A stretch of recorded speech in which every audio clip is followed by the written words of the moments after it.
د چاپې سهار څوارلسمه برخه د چا د وجود برخه د چا زړه خاورو ته سپارو د چا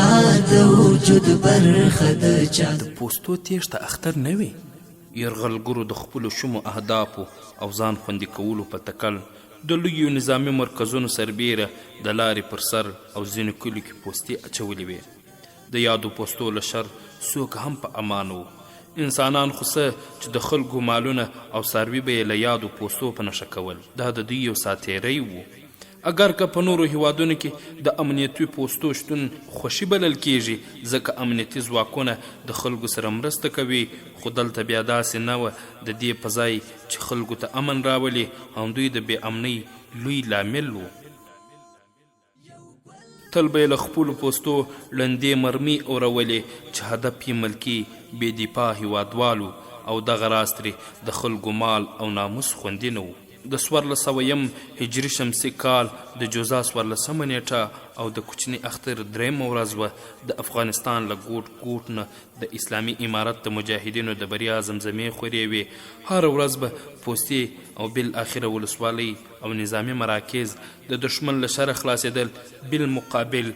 د کابل ادارې پښې په لړزېدو وې د دوی عسکرو مورال بایللی و د میدان وردګو ولایت سیدآباد ولسوالۍ د اوتړیو کلي ته څیرمه پوستې چې ګڼ جنایات یې ترسره کړل اجر عسکر له یادې پوستې د مجاهدینو د تندري زوارونو د ویرې له امله په تیښته بریالي شول د یاد کلي خلک راټول شول او د یادې خوشحالۍ د لمانځلو په تکل یې 2 غویان حلال او 18 منه غوښې یې خیرات کړې دغه هیوادوالو ته دا ځل لوی رب جل جلاله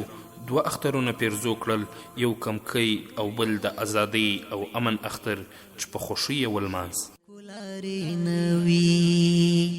نو والی بامو مخ باندې د اوف کولاري نوي هډونه د جانان په اور پاخه خاورو ته سپارو هډونه د جانان په اور پاخه خاورو ته سپارو د چا د وجود برخه د چا زړه خاورو ته سپارو یو ګل د شهادت په خوب ویده خاورو ته سپارو یو ګل د شهادت په خوب ویده خاورو ته سپارو د چا د تن ټوټې ملمر لویده راټولولې د چا د تن ټوټې ملمر لویده راټولولې او بیا به یې سهار په لمر خاته خاورو ته سپارو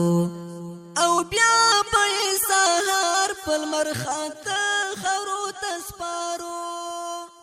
د چا د وجود برخه د چا زړه خاورو